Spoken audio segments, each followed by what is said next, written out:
Good afternoon, ladies and gentlemen. My name is Maris Kujins. I'm a business development executive here at ScannyWeb. I work on a daily basis with e-commerce transformation with many clients. However, today I have with me Omer Waysman, who's the Director of Global E-commerce and Business Development at Danone. Good afternoon, Omer. Very nice to see you here. So I like the setup. tell us a little bit about yourself. Tell us what you do at Danone, what is your role, and the general background. Yeah, so first of all, thanks for hosting me. I really like the setup, by the way. Uh, I joined Danone a couple of years ago as the Global E-Com and Business Director.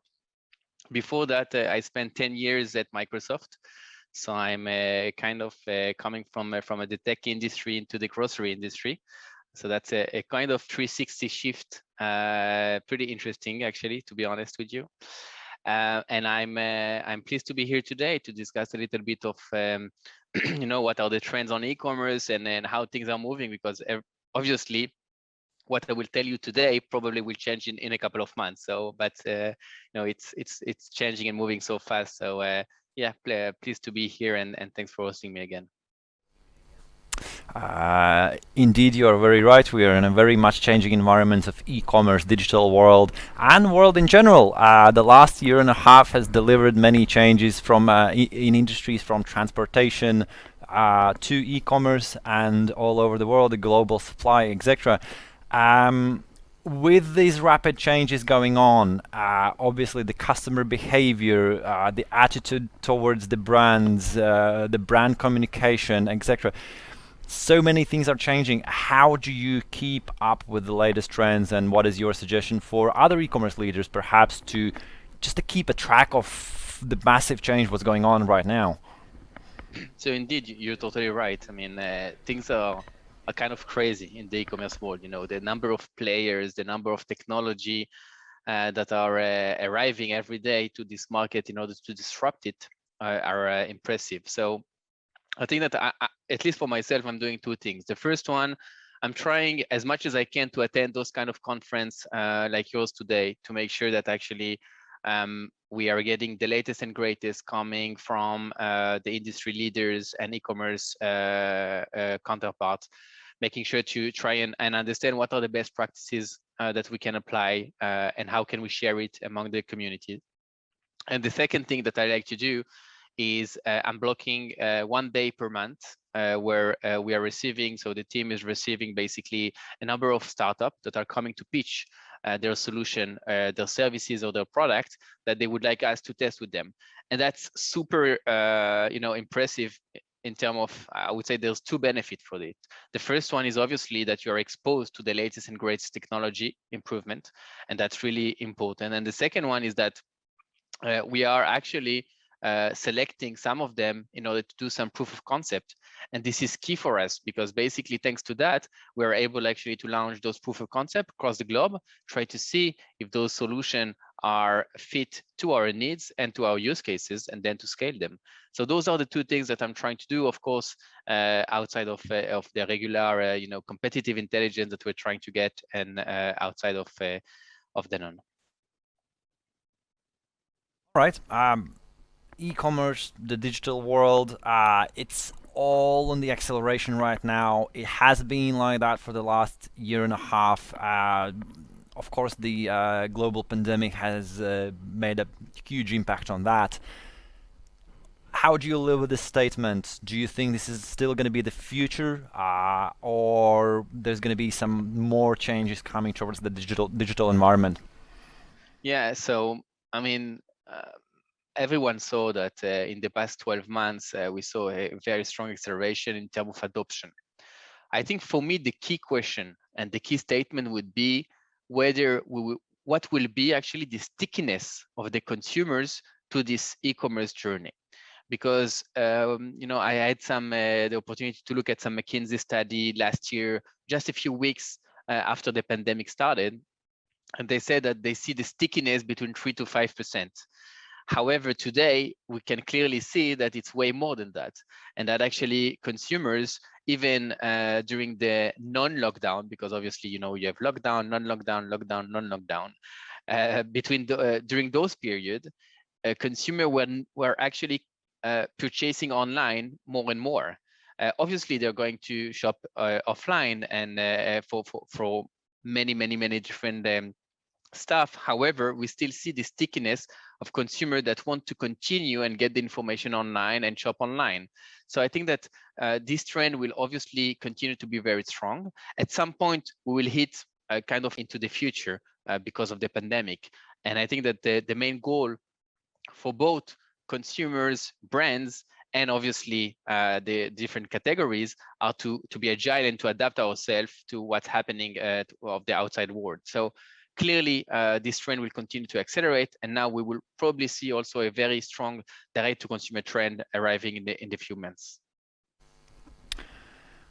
You're talking about the acceleration there, and over the last year or so, brands bigger and smaller have seen an accelerated rate of going and speaking directly to the consumers. Of course, the D2C or direct-to-consumer market has been growing, expanding. We see huge brands like Puma, Nike, and of course as well Danone starting to speak to your consumers directly on a regular basis, and actually approaching your direct consumers straight out rather than using the third party. So we saw this trend starting before the COVID pandemic, but the COVID pandemic has been a huge accelerator of this trend. How do you see this strategy developing in a post-pandemic world? Yeah.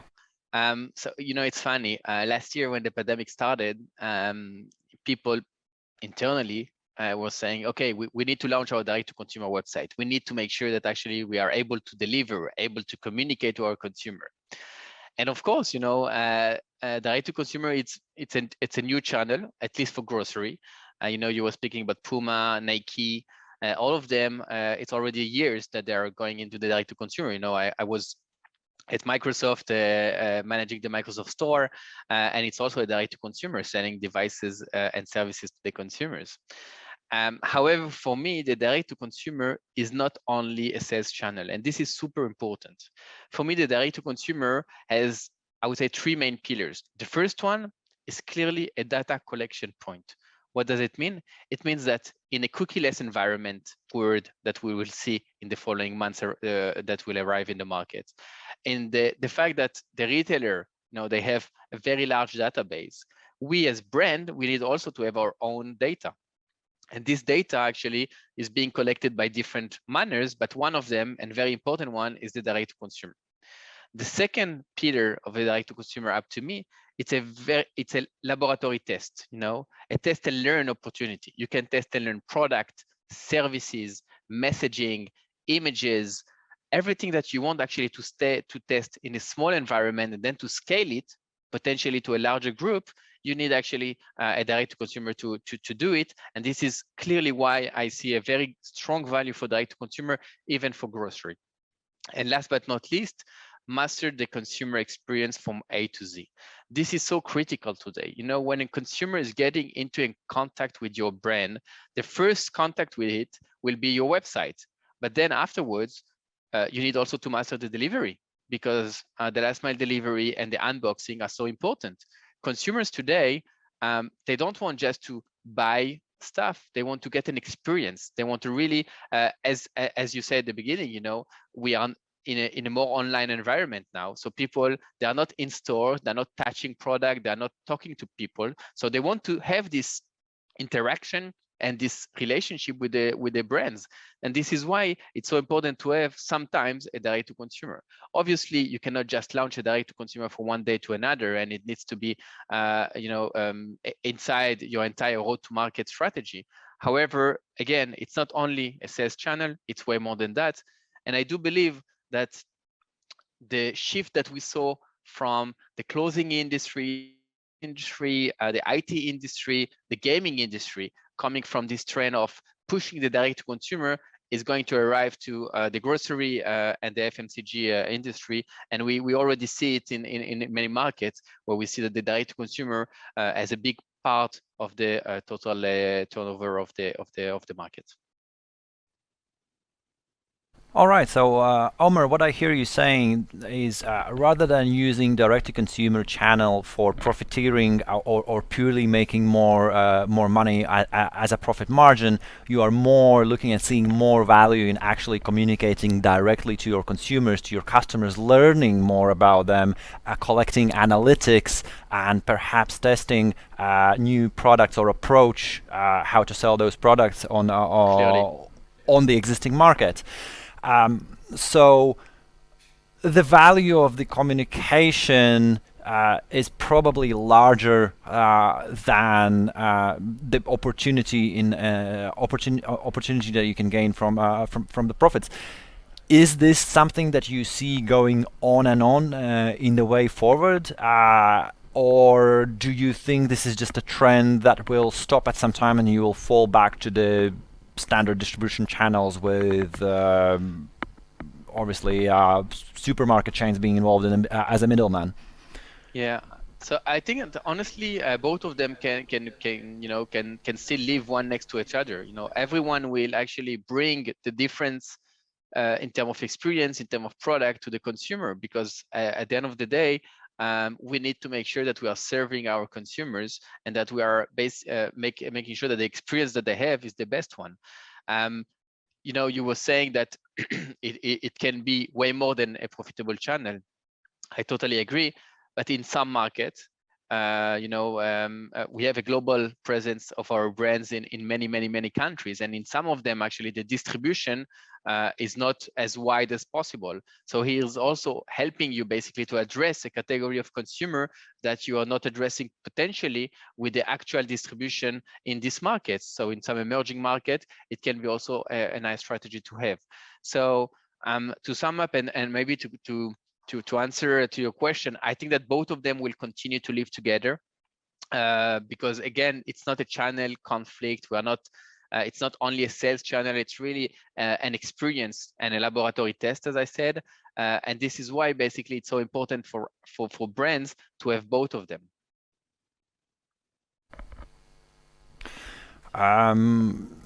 I'm amazed when you say it's an experience rather than a sales channel. So I understand the delivering an experience to your consumer for the company Danone is important. So you are really thinking forward about how to serve the client base rather than looking at the consumers and as such. Yeah, correct. That's that. Some risks and some challenges. Are there any risks that you see in e-commerce, or any risks perhaps in the direct consumer approach? Anything you would suggest for other companies to avoid? Yeah, I think maybe let's highlight two main risks that I see. The first one is the profitability, obviously. Even if it's not primarily a sales channel, the direct to consumer needs to be profitable as much as the other channel. And today we see that the last mile delivery is super expensive, and even more in the mature market. So I think that the goal really here is to make sure that we are leveraging and scaling the best technologies in order to really improve your route to market and reduce your last mile delivery cost. What does it mean? It means that you will actually have technology solution that will optimize your route to market, will improve obviously your fill rate, will reduce your redelivery rate, will make sure that actually you are getting faster and better to your consumer in the same zone. So there's a lot of different technologies players that are today proposing this kind of services, and this is for me key in order to make sure that you're tackling this profitability issue at first. The second risk that I see maybe overall for e-commerce is the number of packaging that you can see outside of your on a night in December. Just before Christmas, you go outside, you look at the garbage. It's crazy, the amount of carton, the amount of packaging that you see. So, and by the way, on that, I saw a very interesting US study that was saying that 74% of US households were okay to wait 24 hours to combine deliveries. And it means that it will probably be a very strong trend in the following months and years on combining, grouping delivery. So we are basically also improving and reducing the impact on our planet and making sure that we will have a better solution as well in terms of delivery for the consumers. So I think those are the two risks, but that we can obviously mitigate and that we can tackle with the right technology solution. You are talking about the right technologies. So the trends are changing with the changing market, with the changing consumer behavior. Where did you see the trend moving? What are the innovations that we should be paying attention to? What do you see in your industry? What is important right now? What is hot? And what do you see as a future to come? Yeah, so I mean, we discussed about direct to consumer, which is kind of a trend. I think that the number of touch points and the number of channels are going really to increase dramatically. And you can already see it in some markets where you can get actually delivered in less than 15 minutes by those new players that are actually relying on dark stores. We can see that they are raising money like hell. We can see that they are expanding very, very fast in many, many markets, both in Europe and in the US. I will not name one of them in order to not name the other one, but all of them, you know, there are 10 to 15 players that today it's probably the race to the fastest one to reach a certain footprint, and then you'll probably see a consolidation in this market. It cannot be that we will have so many different players in a specific market. And my take out, or my guess, is that in 2022 we will probably see lots of consolidation in this last mile delivery, in this quick commerce industry, and players actually purchasing one another in order to increase their footprint and make sure that they're actually hitting and being either first, either second in their position. So this very strong trend in delivery in less than 10 minutes, I see it as a very, very strong trend. And the second one is the data approach that the brands are having today. We want obviously to make sure that we are targeting the right person at the right moment with the right channel. What does it mean? It means that you need to be a bit way more professionalized with your precision marketing skill. So you need to combine first-party data and third-party data with some black box, obviously, to make sure that you're able actually to really target the right consumer with the right message. So if you are going to a website, you don't want to see the same message as because probably we have a different kind of habits. We are not consuming the same way. We don't like the same product. So I don't want to overwhelm you with 10 times the same message that will be useless. So this precision marketing, relying on the data and the importance of the combination between the first-party data and retailers' data is a super important trend that is coming in the following, that is already here, by the way, but that will accelerate, obviously. Interestingly, you mentioned precision marketing there. I hear there are two schools of marketing: precision marketing and just going global with the same kind of ad set. Are you a believer of any particular side here, or do you think it has to be a good mix? It's even not a topic. I mean, for me, precision marketing is way more disruptive, way more efficient in terms of cost, in terms of your relationship that you create with your consumers, in terms of also the relationship that you create with the retailers, because at the same point you're working together in terms of addressing the right message to the right person at the right moment. And for me, this is key in order to not only win market share, but also to not overwhelm some consumers that are just not interested by those messaging. And this is, something that I'm super annoyed as a consumer, is when I purchase a product, but I still get the same advertising for days and days and days about the same product. But say, oh guys, I have it. I don't need you actually to continue and send me some advertising on it. And I think that the precision marketing, linked to the Fidelity, the loyalty card membership of a retailer can really help us here to say, okay, we don't need actually to continue and target that person because he has already the product. So, from your perspective, would you agree or disagree that for direct-to-consumer brands, precision marketing would be the right way for going forward, rather than going with a direct-to-consumer but a global marketing that could potentially be something a company could shoot themselves in the leg? I think that there's both of them. I think that into your media strategy, you need to evaluate all the different touch points. Direct to consumer is a touch point, your retail website is a touch point, the different DSP are different touch points. So you need to evaluate also the weight and the importance of each of the touch points. Then you need also to analyze, do you have an awareness objective, consideration objective, conversion objective? Based on that, you can decide whether you need to go with the precision marketing with a partner or whether you need to target directly only your database. It's really, it's really related to your use case, to your market situation. So it's not one size fits all for sure, and it really needs to be adapted. Obviously, for any e-commerce business in general, and of course also for the direct-to-consumer businesses, a repeat purchase is the golden ticket to success. What are perhaps some tactics you can suggest for companies to deploy to boost that repeat purchase or increase the customer retention in general?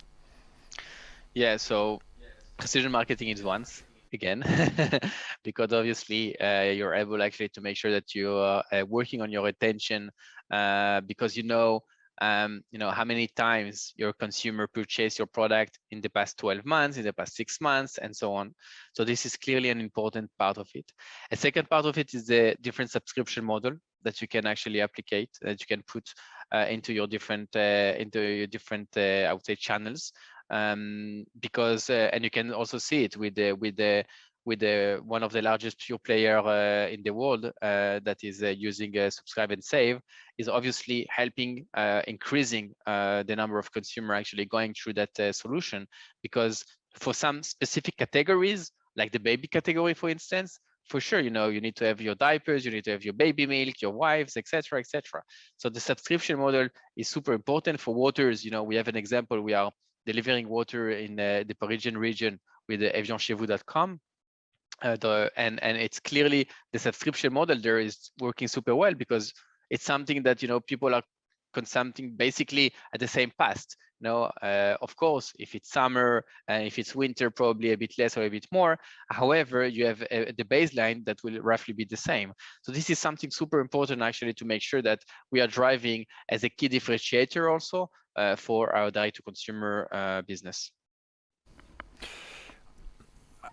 As soon as the brand or large brand as Danone starts working directly to the consumer, of course, naturally it brings a lot of questions from the broader audience or from your consumers. So the corporate responsibility becomes a more emerging issue, and corporate social responsibility is something that many companies implement a strategy within their company. In e-commerce, as a director of e-commerce and growth, can you provide some examples to what are the growing trends here, and perhaps if Danone is addressing any of these issues? Yeah, of course we're addressing. I mean, the CSR question and sustainability question are in Danone's DNA. If we are not addressing it, who will address it also? At some point we need to be a leader also in that trend, because this is our mission, to bring healthier product to as much as possible people on the planet. And I'm adding to that through the different channels. And one of them obviously is e-commerce, as I said. And in order to make sure that actually we have the right strategy on the CSR approach, we have built our strategy around 5 pillars. The first one is the content. We need to make sure that we have a very transparent content for the consumers. We need to make sure that if you are looking for an information about our product, about the recipes, the ingredient, about anything that is related actually to our product or to our process. You need to be able actually to get it no matter the channels. If it's via the retailer, the pure players, the delivery service network, the direct consumer, and so on. So this is the first important pillar. The second one is the packaging approach. Obviously, for e-commerce, you need less secondary packaging. Why? Because you are not on shelf. You don't need to be as visible as you need to be in store. So this packaging issue and packaging discussion, we clearly have it in order to reduce the secondary packaging. And while reducing the secondary packaging, you have a key school effect. The first one is obviously you are reducing the amount of material that you're using. So less cartoon, less plastic, and so on. And the second one, you're reducing the weight of the delivery, because obviously less packaging, it's less heavy, and so you can clearly have also a better profitability also on your delivery and your supply part. Which brings me to the third pillar, which is the operation part. And as I told you before, we are trying to optimize as much as we can the route to market. I saw an interesting study again that was saying that over 30% of the trucks in the European Union are just empty. They're just on the road, empty. So here it's basically what we're trying to do with some of our projects, to have a very circular approach to make sure that actually our truck are coming back to collect also bottles, for instance, so we can recycle them. And so basically the trucks are not empty. So this is the third pillar. The fourth one is the media part. As I said, the precision marketing. Why? Because we need to address the right message to the right person in the right channel. And last but not least, it's the different promotion and the capabilities that we're putting and trying to push. We are trying to make sure that we are addressing the right product with the right size. Usually you have the choice between a 2-pack or a 16-pack, or a 4-pack and a 16-pack of Danette or an Activia yogurt. And what we want to make sure is that the consumer, if he wants actually to have a 6 or 7 or 8 unit in the pack, is able to do it. So pushing all those virtual bundle, making sure that actually those capabilities are tackled by our partners is super important for us, and making sure that our promotion obviously are linked to that as well. All right. The disruption in supply chain, it has been an issue all over and over, different companies, direct to consumer or not. It has been a challenge since the day one of the pandemic. I remember speaking about around a year ago to head of digital at Lenovo. They were overcoming particularly big challenges back at the time. What is the situation right now from the Danone perspective, especially with the direct-to-consumer, when you are heavily involved in a supply chain? How is it affecting your e-commerce? What is the situation right now? So I think that what we're trying to do is, as much as possible, to improve our road to market. And how do we do that? We do that with the technology solution that I just mentioned a bit earlier. We're trying to improve our roads, improve our fill rate, making sure that our trucks are not, empty, as I said, and everything actually tracked into a nice dashboard that we can obviously adjust based on the external situation, traffic, or any other situation that you can see that it's an unknown situation. Obviously, it's backed by an AI solution that is really helping us actually to make sure that we are optimizing this supply, optimizing our operation. And this is for me key. Once you optimize and secure your last mile delivery experience and cost, then you can clearly have a very nice road to growth that you can try to capture. All right, I have the last question for you here today. You mentioned earlier that in a direct-to-consumer brand, it is extremely important for you to collect data, to understand your consumer, to talk to them meaningfully and collect the responses meaningfully. Can you give us some insight to any tools or sources, the resources that you are using to analyze that information, to collect that information, and how do you do that? Sometimes the simplest way is the best one. So just a simple survey, sometimes the technology is good and great, you have new solution and so on, but sometimes the old good ways are also working super well. And actually I saw it because I wanted to test some different option or different channel of communication, whether it's a better communication when you have a better CTR on WhatsApp versus Messenger versus SMS. And at the end of the day, you can see that, in some markets, at least, the traditional survey that actually is providing you a promo code is working super well. So this is also one of our ways, obviously, to do on top of what we're doing with different kind of technology that is working pretty well and pretty simple and in a very cost-effective way as well. I lost. Ladies and gentlemen, we had Omer Waysman today with us, who's the Director Global in E-commerce and Business Development Director at Danone. Omer, thank you very much.